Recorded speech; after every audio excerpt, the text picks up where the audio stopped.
வணக்கம். புதுவை மற்றும் அதனை சுற்றியுள்ள பகுதிகளில் நடைபெற்ற பல்வேறு நிகழ்வுகளை பிரதிபலிக்கும் கமலா தொலைக்காட்சியின் செய்திகளுக்காக பிரபாவதி. விரிவான செய்திகளை காண்பதற்கு முன் தலைப்புச் செய்தியை பார்க்கலாம். திமுகவை எதிர்த்து போட்டியிட்டவர்கள் வெற்றி பெற்றால் மன்னித்து ஏற்றுக்கொள்ளப்படுவார்கள். பாராளுமன்ற உறுப்பினர் வைத்திலிங்கம் தகவல். மது அருந்திய பொழுது ஏற்பட்ட தகராறில் வாலிபர் அடித்து கொலை. காவல்துறை தீவிர விசாரணை. கொசப்பாளையம் அருகே மூதாட்டியிடம் தாலி செயின் பறிப்பு. 4 மணி நேரத்தில் குற்றவாளியை கைது செய்தது காவல்துறை. இனி விரிவான செய்திகள். திமுகவை எதிர்த்து காங்கிரஸ் கட்சி சார்பில் போட்டியிட்டவர்கள் வெற்றி பெற்றால் மன்னித்து ஏற்றுக்கொள்ளப்படுவார்கள் என்று காங்கிரஸ் தலைவரும் பாராளுமன்ற உறுப்பினருமான வைத்திலிங்கம் தெரிவித்துள்ளார். காங்கிரஸ் அலுவலகத்தில் செய்தியாளர்களை சந்தித்த பாராளுமன்ற உறுப்பினர் வைத்திலிங்கம், தேர்தல் முடிந்தவுடன் கேஸ் விலை 1000 ரூபாய் வரை உயர்த்தப்பட்டுள்ளது. இனி டீ, காஃபி மற்றும் ஹோட்டலில் அனைத்து விலையும் ஏற துவங்கும். சங்கிலி தொடர்பான அனைத்து விலையும் ஏற துவங்கும் என்பதால் வணிக சிலிண்டர்களுக்கான விலை உயர்வை மத்திய அரசு உடனடியாக வாபஸ் பெற வேண்டும் என வலியுறுத்தினார். தேர்தல் முடிவுகள் வெளியான பிறகு பெட்ரோல், டீசல் விலை உயரும் என்று குறிப்பிட்ட வைத்திலிங்கம், தேர்தலில் ஸ்திரமான ஆட்சி அமைக்கக்கூடிய அளவிற்கு காங்கிரஸ் திமுக கூட்டணி வெற்றி பெறும். 22 தொகுதிகளுக்கு மேல் வெற்றி பெறும் என்றும் நம்பிக்கை தெரிவித்தார். புதுச்சேரியில் காங்கிரஸ் திமுக கூட்டணியில் மோதல் இல்லை, பத்திரிகைகள் தான் அவ்வாறு கூறியதாக தெரிவித்தார். காங்கிரஸ் சார்பில் கூடுதலாக போட்டியிட்ட 6 பேர் கட்சியிலிருந்து நீக்கப்பட்டு விட்டனர். நீக்கப்பட்டவர்கள் எப்படி விமான நிலையத்தில் ராகுல் காந்தியை பார்க்க முடியும் என கேட்டதற்கு அவர்கள் காங்கிரஸ் கட்சி தலைவர்கள் மீது புகார் தெரிவித்ததாக வைத்திலிங்கம் பதில் அளித்தார். தேர்தலில் அவர்கள் வெற்றி பெற்று மன்னிப்பு கேட்டால் விசாரணை நடத்தி உரிய தண்டனை கொடுத்து சேர்க்கப்படும் என்றார். விஜயின் தாக்கம் புதுச்சேரியில் இருக்குமா என்ற கேள்விக்கு 4ஆம் தேதி பார்ப்போம் என்று கூறிய வைத்திலிங்கம், திமுக காங்கிரஸ் ஒத்த கருத்து இல்லை என சிபிஎம் பாலகிருஷ்ணனின் குற்றச்சாட்டை மறுத்தார். கலாச்சாரத்துடைய வெளிப்பாடு இறந்து கொண்டிருக்கிறது. அது பல நேரங்களிலே மக்களிடத்திலே வெளிப்படுகிற காட்சி பார்த்து ஆங்கிலேயர் ஆட்சி, பிரெஞ்சு அரசாங்கத்துடைய ஆட்சி வேறுபட்ட நிலை வரலாற்று உண்மை என்று சொல்ல வேண்டும். மூதாட்டியிடம் தாலி செயின் பறித்த வழக்கில் சிசிடிவி காட்சிகள் உதவியுடன் 4 மணி நேரத்தில் காவல்துறையினர் குற்றவாளியை கைது செய்தனர். புதுச்சேரி கொசப்பாளையம் பகுதியை சேர்ந்தவர் 63 வயதான கீதா. இவரது கணவர் சந்திரன். இவருக்கு உடல்நிலை சரியில்லாததால் வேலைக்கு செல்லாமல் வீட்டிலிருந்து வந்தார். இந்த நிலையில் நேற்று முன்தினம் இரவு கொசப்பாளையம் வேல்முருகன் நகரில் உள்ள முருகன் கோவிலில் சுவாமி தரிசனம் செய்துவிட்டு கீதா வீட்டிற்கு திரும்பி வந்தார். கீதா வீட்டிற்குள் நுழைய முயன்ற போது மர்ம நபர் ஒருவர் கீதாவின் கழுத்தில் அணிந்திருந்த 6 சவரன் தாலி செயினை அறுத்து கொண்டு தப்பி ஓடினார். உடனடியாக கீதா சத்தம் போடவே அக்கம் பக்கத்தினர் வருவதற்குள் மர்ம நபர் அங்கிருந்து தப்பி சென்றார். தொடர்ந்து பொதுமக்கள் இதுகுறித்து உருளையன்பேட்டை காவல் நிலையத்திற்கு தகவல் கொடுத்தனர். தகவலின் அடிப்படையில் ஆய்வாளர் கார்த்திகேயன் தலைமையில் காவல்துறையினர் சம்பவ இடத்திற்கு வந்து கீதாவிடம் விசாரணை நடத்தினர். அப்போது வெள்ளை சட்டை அணிந்த ஒரு சிவப்பு நிற நபர் தாலி செயின் அறுத்து சென்றதாக கூறினார். இதையடுத்து காவல்துறையினர் கீதாவிடம் புகார் பெற்று வழக்கு பதிவு செய்தனர். முதற்கட்டமாக சம்பவம் நடந்த திருமால் நகர், அண்ணா நகர் பகுதியில் உள்ள 50க்கும் மேற்பட்ட சிசிடிவி காட்சிகளை காவல்துறையினர் ஆய்வு செய்ததில் துப்பு துலங்கியது. அப்போது அண்ணா நகர் 8வது கிராஸ் அருகே புதிதாக கட்டப்பட்டு வரும் கட்டிடத்தில் கட்டுமான தொழிலாளியாக பணியாற்றி வரும் மேற்கு வங்க மாநிலத்தை சேர்ந்த ராஜேஷ் மொண்டல் என்கிற ஜோயல் என்பவர் செயின் பறிப்பில் ஈடுபட்டது தெரிய வந்தது. தொடர்ந்து அவரது பேண்ட் பாக்கெட்டில் இருந்த திருடப்பட்ட தாலி செயின் மற்றும் பிற நகைகளை காவல்துறையினர் பறிமுதல் செய்து அவரை கைது செய்தனர். இதையடுத்து அவரிடம் காவல்துறையினர் நடத்திய விசாரணையில் ராஜேஷ் மொண்டல் 10ஆம் வகுப்பு வரை படித்துவிட்டு மேற்கு வங்கத்தில் சிறு சிறு வேலைகள் செய்து வந்துள்ளார். கடந்த 3 மாதங்களுக்கு முன்பு கட்டுமான பணிக்காக புதுச்சேரிக்கு வந்ததாகவும் பணம் தேவை இருந்ததால் நகை பறிப்பில் ஈடுபட்டதாக தெரிவித்தார். இதையடுத்து காவல்துறையினர் அவரை நீதிபதி முன்பு ஆஜர்படுத்தி காலாப்பட்டு சிறையில் அடைத்தனர். இவ்வழக்கில் சிறப்பாக விசாரணை நடத்தி குற்றவாளியை சில மணி நேரங்களில் பிடித்த உருளையன்பேட்டை ஆய்வாளர் கார்த்திகேயன், குற்றப்பிரிவு காவல்துறையினர், கிழக்கு குற்றப்பிரிவு காவல்துறையினர் ஆகியோரை டிஐஜி சத்யசுந்தரம், முதுநிலை காவல் கண்காணிப்பாளர் கலைவாணன், கிழக்கு பகுதி கண்காணிப்பாளர் ஸ்ருதி ஆகியோர் வாழ்த்தி பாராட்டுகளை தெரிவித்தனர். இதுகுறித்து கிழக்கு பகுதி கண்காணிப்பாளர் ஸ்ருதி செய்தியாளர்களிடம் கூறுகையில், இந்த செயின் பறிப்பு சம்பவம் நடந்து 4 மணி நேரத்தில் காவல்துறையினர் விரைந்து குற்றவாளியை பிடித்தனர். இதற்கு முக்கிய காரணம் திருமால் நகர் மற்றும் அண்ணா நகர் பகுதி பொதுமக்களின் கூட்டு முயற்சியால் குற்றவாளியை பிடிக்க முடிந்தது. சம்பவம் நடந்த இடத்தின் வீட்டின் அருகே உள்ள வீடுகளில் பொருத்தப்பட்டிருந்த சிசிடிவி கேமரா காட்சிகளை அப்பகுதி மக்கள் உடனடியாக கொடுத்தனர். அதனால்தான் குற்றவாளியின் அடையாளம் தெரிந்து எந்த வழியாக அவர் சென்றார் என்று கண்டுபிடித்து அவரை கைது செய்தோம். இந்த சம்பவம் மூலம் சிசிடிவி கேமராவின் முக்கியத்துவம் மக்களுக்கு தெரிய வரும் என்று நம்புகிறேன். சிசிடிவி கேமரா பொருத்துவது மூலம் பொதுமக்களுக்கு பாதுகாப்பு மட்டுமின்றி குற்ற சம்பவங்களை தடுப்பது மற்றும் குற்றவாளிகளை விரைந்து பிடிக்க முடியும் என்றார். மது அருந்திய பொழுது ஏற்பட்ட தகராறு காரணமாக பரோட்டா மாஸ்டரை இரும்பு ராடால் அடித்து கொலை செய்த 3 வாலிபர்களை காவல்துறையினர் கைது செய்து விசாரணை மேற்கொண்டு வருகின்றனர். புதுச்சேரி வில்லியனூர் அடுத்த சிவராந்தகம் பகுதியைச் சேர்ந்தவர் 25 வயதான தேவா. இவர் சேலத்தில் உள்ள உணவகத்தில் பரோட்டா மாஸ்டராக பணியாற்றி வந்தார். விடுமுறையின் போது தேவா புதுச்சேரிக்கு வந்துவிட்டு செல்வது வழக்கம். அதேபோல் மே தின விடுமுறையை ஒட்டி நேற்று தேவா சொந்த ஊர் வந்திருந்தார். இதனிடையே நேற்று இரவு அதே பகுதியை சேர்ந்த ஆகாஷ், தமிழ் ஆகியோர் கரிக்கலாம்பாக்கத்தில் உள்ள மதுக்கடையில் ஒன்றாக சேர்ந்து மது அருந்தியுள்ளனர்.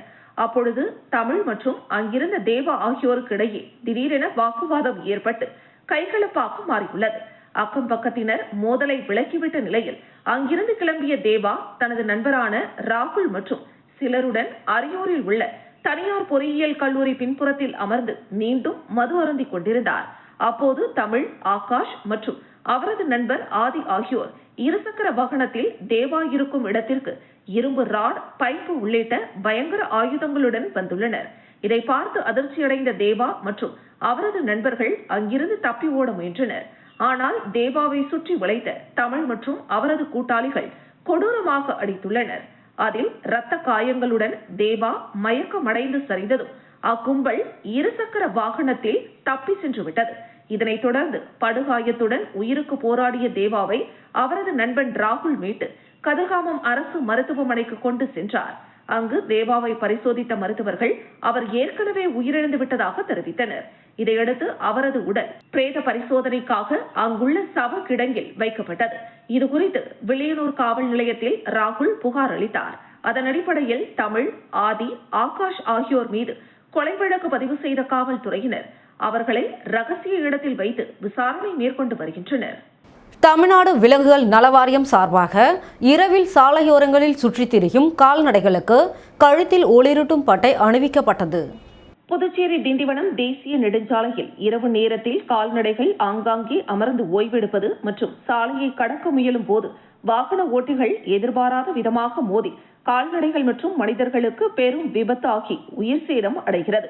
இதனை தடுக்கும் பொருட்டு விழுப்புரம் மாவட்டம் தமிழ்நாடு விலங்குகள் நல வாரிய அலுவலர் மருத்துவர் செல்வமுத்து தேசிய நெடுஞ்சாலையில் அமர்ந்து கொண்டுள்ள கால்நடைகளுக்கு இரவில் ஒளிரும் கால்நடைகளின் கழுத்தில் அறிவித்து வாகன ஓட்டிகளுக்கு தெரியும் வகையில் சுமார் 50க்கும் மேற்பட்ட கால்நடைகளுக்கு மாற்றப்பட்டது. விலங்குகள் நல ஆர்வலர்கள் நிகழ்ச்சியில் கலந்து கொண்டு சிறப்பித்தனர். கடலூர் அருகே வயல்வெளியில் புதுச்சேரியை சேர்ந்த பிரபல ரவுடி கொடூரமான முறையில் வெட்டி கொலை செய்யப்பட்டுள்ளார். கடலூர் தூக்கணாம்பாக்கம் அருகே வயல்வெளி பகுதிகளில் உடலில் 50க்கும் மேற்பட்ட இடங்களில் வெட்டு காயங்களுடன் இரத்த வெள்ளத்தில் சிதைந்த நிலையில் சடலம் கிடப்பதாக காவல்துறையினருக்கு தகவல் கொடுக்கப்பட்டு சம்பவ இடத்திற்கு வந்த காவல்துறையினர் உடலை மீட்டு பிரேத பரிசோதனைக்காக முண்டியம்பாக்கம் அரசு மருத்துவக் கல்லூரி மருத்துவமனைக்கு அனுப்பி வைத்தனர். காவல்துறை நடத்திய விசாரணையில் இவர் புதுச்சேரி மாநிலம் கிருமாம்பாக்கம் பகுதியைச் சேர்ந்த ரவுடி புகழ் என்கிற புகழேந்தி என்பது தெரிய வந்தது. இவர் மீது 2 கொலை வழக்கு, 2 கொலை முயற்சி மற்றும் பல்வேறு குற்ற வழக்குகள் நிலுவையில் உள்ளது. காவல்துறையினரின் முதற்கட்ட விசாரணையில் தெரிய வந்துள்ளது. ரவுடி புகழேந்தியை அழைத்து வந்து கொடூர கொலை செய்தார்களா, கொலை செய்தது யார் என்பது குறித்து காவல்துறையினர் தீவிர விசாரணை நடத்தி வருகின்றனர்.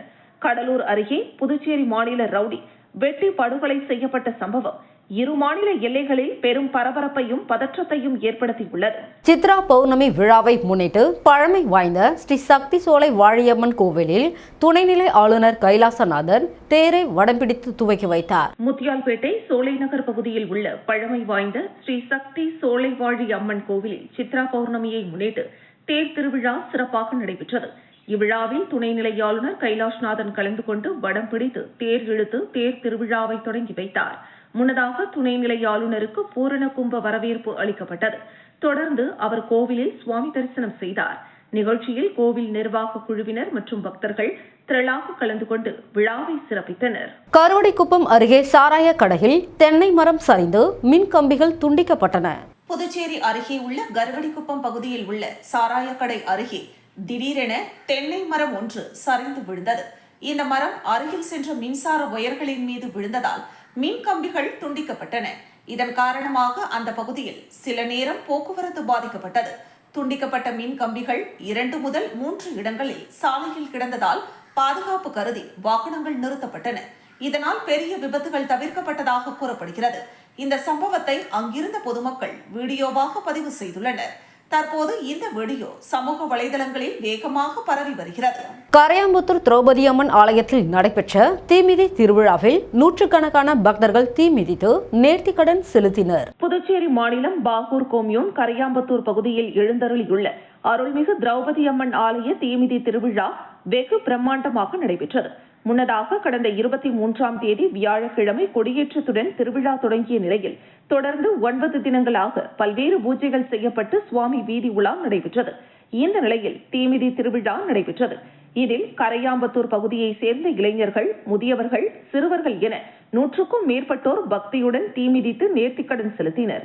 தீமிதி திருவிழாவில் சிறப்பு அழைப்பாளராக புதுவை மாநிலத்தின் துணை சபாநாயகரும் நெட்டப்பாக்கம் தொகுதியின் சட்டமன்ற உறுப்பினருமான ராஜவேலு கலந்து கொண்டு சுவாமி தரிசனம் செய்தார். மேலும் தீமிதி திருவிழாவில் ஆயிரக்கணக்கான பக்தர்கள் பங்கேற்று அம்மன் அருள் பெற்றனர். நிகழ்ச்சிக்கான ஏற்பாட்டினை ஆலய அறங்காவல் குழுவினர் மற்றும் கிராம நிர்வாகிகள் செய்திருந்தனர். 100 டிகிரி ஃபாரன்ஹீட் வெயில் வாட்டும் நிலையில் மழை வேண்டியும் விவசாயம் செழிக்கவும் கோடை வெப்பம் தணிக்கவும் புதுச்சேரியில் 57வது மகா சமுத்திர ஆராத்தியில் பொதுமக்கள் மற்றும் சுற்றுலா பயணிகள் கலந்து கொண்டனர். புதுச்சேரியில் கடந்த சில நாட்களாக 98 டிகிரி ஃபாரன்ஹீட்டுக்கு மேல் வெப்பம் பதிவாகி பொதுமக்களை வாட்டி வதைக்கிறது. இன்று வெப்பநிலை 100 டிகிரி ஃபாரன்ஹீட்டை எட்டிய நிலையில் கோடை வெப்பம் தணியவும் மழை பெய்யவும் மக்கள் எதிர்பார்ப்பு அதிகரித்துள்ளது. இந்த சூழலில் புதுச்சேரி மாநில மகா சமுத்திர ஆரத்தி சேவா சங்கம் சார்பில் சித்ரா பௌர்ணமியை முன்னிட்டு 57வது மகா சமுத்திர ஆரத்தி நிகழ்ச்சி தலைமைச் செயலகம் எதிரில் உள்ள கடற்கரை சாலையில் நடைபெற்றது. ஒவ்வொரு பௌர்ணமி நாளிலும் நடைபெறும் இந்த ஆரத்தி விழா இம்முறை சிறப்பு ஆன்மீக நிகழ்வாக அமைந்தது. விழாவில் துணைநிலை ஆளுநர் கைலாஷ்நாதன் சிறப்பு விருந்தினராக கலந்து கொண்டு தீப ஆரத்தி எடுத்து வழிபட்டார்.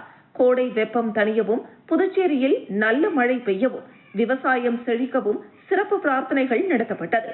மேலும் இந்த மகா ஆரத்தி விழாவை பொதுமக்கள் மட்டுமின்றி சுற்றுலா பயணிகள், வெளிநாட்டை சேர்ந்த சுற்றுலா பயணிகள் உள்ளிட்டோர் ஆர்வத்துடன் கண்டு ரசித்தனர். அவர்கள் சுவாமி தரிசனம் செய்து ஆன்மீக அனுபவத்தை பெற்றனர். வேத மந்திரங்கள் ஒலிக்க தீப ஒளியில் ஆன்மீக சூழல் நிலவிய இந்த நிகழ்ச்சி புதுச்சேரி கடற்கரை பகுதியை பக்தி நிறைந்த திருவிழா தலமாக மாற்றியது. மழை வேண்டியும் வெப்பம் தணிய வேண்டியும் மக்களின் ஒருமித்த பிரார்த்தனை இந்த 57வது மகா சமுத்திர ஆரத்தி விழாவில் முக்கிய அம்சமாக அமைந்தது. கோடை காலத்தில் குழந்தைகளை பாதுகாப்பது எப்படி என குழந்தைகள் நல மருத்துவர் மணிகண்டன் ஜோதி அறிவுரை வழங்கினார். கோடைக்கால வெப்பம் நாளுக்கு நாள் அதிகரித்து வரும் நிலையில் குழந்தைகள் உடல்நல பாதுகாப்பு குறித்து பெற்றோர் அதிக கவனம் செலுத்த வேண்டிய அவசியம் என குழந்தைகள் நல மருத்துவர் மணிகண்டன் ஜோதி தெரிவித்துள்ளார். வெயிலின் தாக்கத்தால் குழந்தைகள் எளிதில் பாதிக்கப்படக்கூடிய சூழல் உருவாகி உள்ளதால் முன்னெச்சரிக்கை நடவடிக்கைகள் மிக முக்கியம் எனவும் அவர் கூறினார். வெயில் காலத்தில் குழந்தைகளுக்கு அதிகமாக ஏற்படும் பிரச்சனைகளில் முக்கியமானது நீர்ச்சத்து குறைவு. உடலில் இருந்து தெரியாமல் நீர்ச்சத்து குறைவதால் குழந்தைகள் விரைவில் சோர்வடைவதுடன் உடல் பலவீனம், வாயில் உலர்வு போன்ற அறிகுறிகளும் தோன்றும். இதனை தவிர்க்க குழந்தைகளுக்கு அடிக்கடி தண்ணீர் கொடுப்பதுடன் பழச்சாறு, மோர், சூப் போன்ற திரவ உணவுகளை அதிகப்படுத்த வேண்டுமென மருத்துவர் அறிவுறுத்தினார். மேலும் கோடை காலத்தில் குழந்தைகளின் உணவு முறையிலும் மாற்றம் அவசியம். எளிதில் ஜீரணமாகும் உணவுகள் வழங்கப்பட வேண்டும். ஆப்பிள், திராட்சை போன்ற பழங்கள், காய்கறிகள் சமைத்து அல்லது மசித்து, தயிர், மோர் போன்ற குளிர்ச்சி தரும் உணவுகள் குழந்தைகளுக்கு ஏற்றவை. சில குழந்தைகளுக்கு குறிப்பிட்ட பழங்கள் ஒத்துக்கொள்ளாத சூழலில் அவற்றை தவிர்த்து மாற்று உணவுகளை வழங்க வேண்டும். பழங்களை நேரடியாக சாப்பிட முடியாத குழந்தைகளுக்கு ஜூஸ் அல்லது மில்க் ஷேக் வடிவில் கொடுக்கலாம் என்றும் அவர் கூறினார்.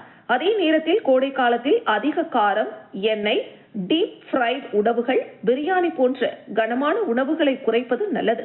இவ்வகை உணவுகள் ஜீரண சிக்கல்களை ஏற்படுத்தி உடல் நலத்தை பாதிக்கக்கூடும் என்பதால் லேசான மற்றும் சீரான உணவுகள் வழங்கப்பட வேண்டும். குழந்தைகளை தொடர்ந்து ஏசி அறையில் வைத்திருப்பதும் தவிர்க்கப்பட வேண்டும். ஏசி அறையிலிருந்து திடீரென வெளி வெப்பத்திற்கு செல்லும் போது உடல் வெப்பநிலையில் திடீர் மாற்றம் ஏற்பட்டு சளி, அலர்ஜி, சுவாச பிரச்சனைகள் உருவாகும் அபாயம் உள்ளது. எனவே வெப்பநிலை மாற்றத்தை மெதுவாக ஏற்படுத்துவது முக்கியம். வெயிலில் விளையாடி வந்த உடனே குளிர்ந்த தண்ணீர் ஊற்றுவது கூட தவிர்க்கப்பட வேண்டும். உடல் வெப்பம் சீராகிய பின்னர் மட்டுமே குளிக்க செய்ய வேண்டும். இல்லையெனில் சளி மற்றும் சைனஸ் போன்ற பிரச்சனைகள் ஏற்படக்கூடும்.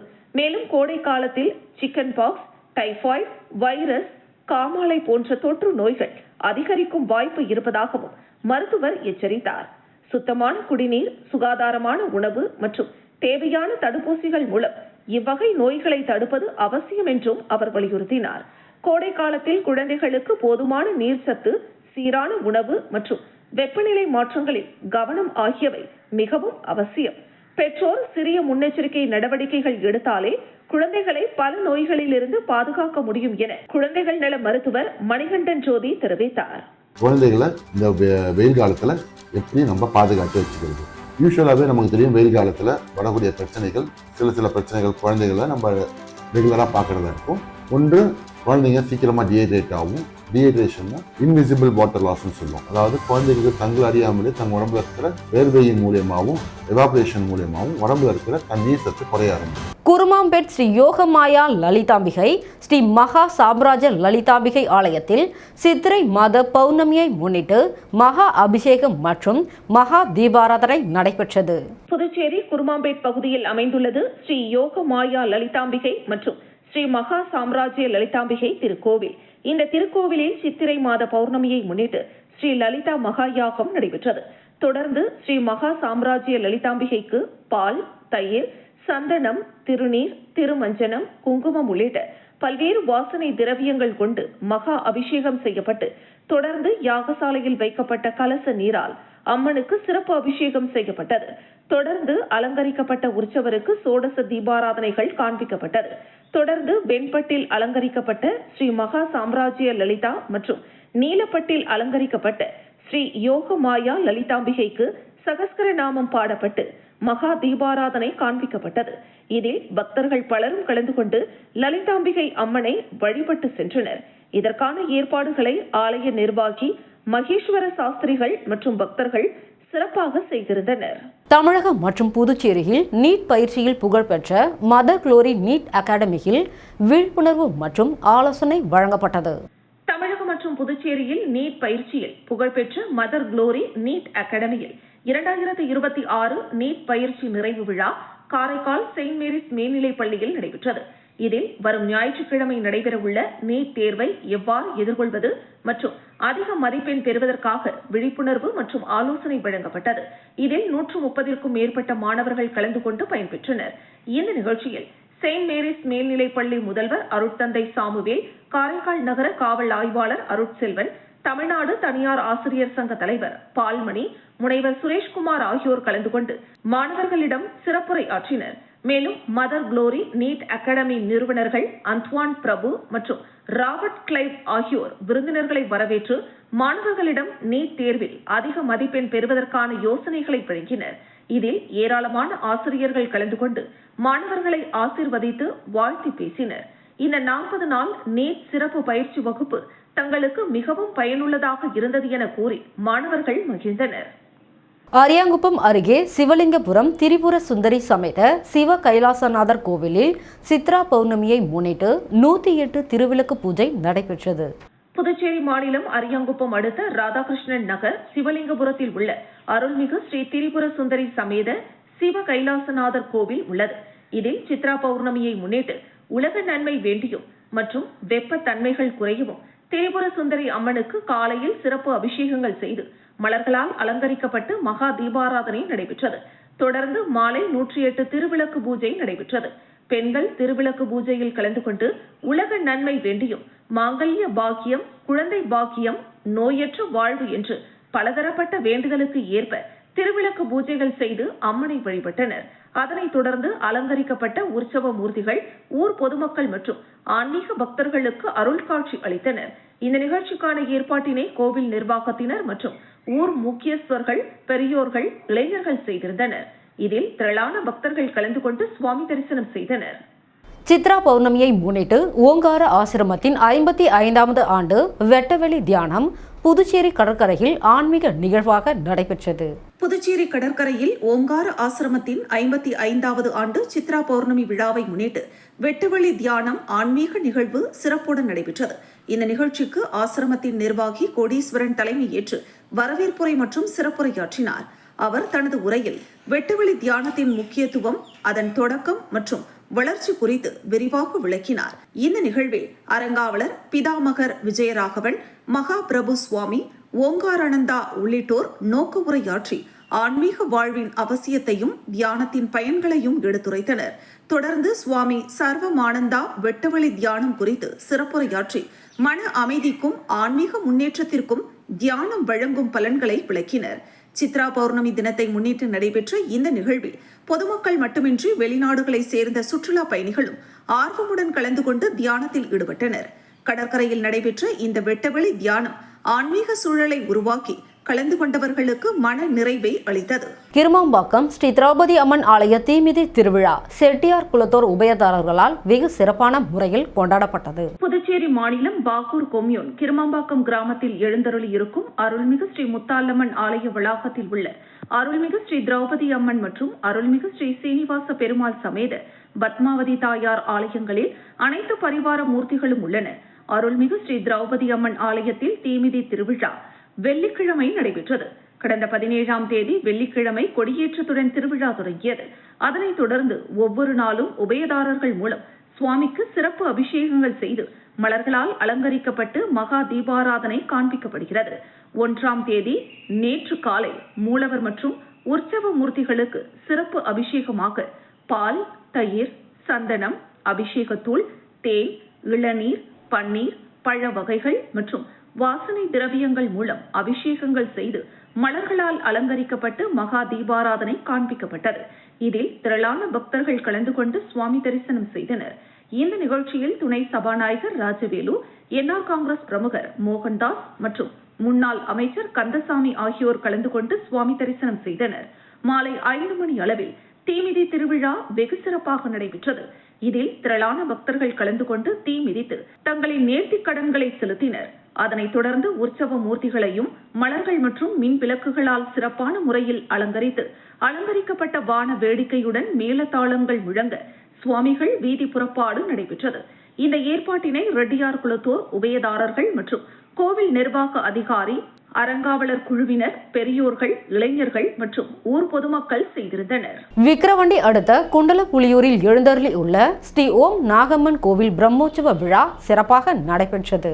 விழுப்புரம் மாவட்டம் விக்கிரவாண்டி அடுத்த குண்டலப்புலியூர் கிராமத்தில் எழுந்தருளியுள்ள ஸ்ரீ ஓம் நாகம்மன் கோவிலில் 74வது ஆண்டு பிரம்மோற்சவ விழா தர்மகர்த்தாக்கள் நாராயணசாமியார், நாகராஜன், முருகன், பிரதீப் ராஜ், ஜெயபிரகாஷ் மற்றும் கிராம பொதுமக்கள் ஏற்பாட்டில் விமர்சையாக நடைபெற்றது. பிரம்மோற்சவ விழாவை முன்னிட்டு அம்மனுக்கு சிறப்பு அபிஷேக ஆராதனை நடைபெற்றது. மேலும் அம்மன் வீதி உலா, பால்குடம் எடுத்தல், தீச்சட்டி எடுத்தல் உள்ளிட்டவை நடைபெற்றது. இதில் ஏராளமான பக்தர்களும் கிராம பொதுமக்களும் கலந்து கொண்டு இறையருள் பெற்றனர். மீண்டும் தலைப்புச் செய்திகள். திமுகவை எதிர்த்து போட்டியிட்டவர்கள் வெற்றி பெற்றால் மன்னித்து ஏற்றுக்கொள்ளப்படுவார்கள். பாராளுமன்ற உறுப்பினர் வைத்திலிங்கம் தகவல். மது அருந்திய பொழுது ஏற்பட்ட தகராறில் வாலிபர் அடித்து கொலை. காவல்துறை தீவிர விசாரணை. கொசப்பாளையம் அருகே மூதாட்டியிடம் தாலி செயின் பறிப்பு. 4 மணி நேரத்தில் குற்றவாளியை கைது செய்தது காவல்துறை. இத்துடன் செய்திகள் நிறைவடைகிறது. செய்திகளை உடனுக்குடன் தெரிந்து கொள்ள கமலா தொலைக்காட்சி சமூக வலைத்தளத்தை பின்பற்றவும். நன்றி, வணக்கம்.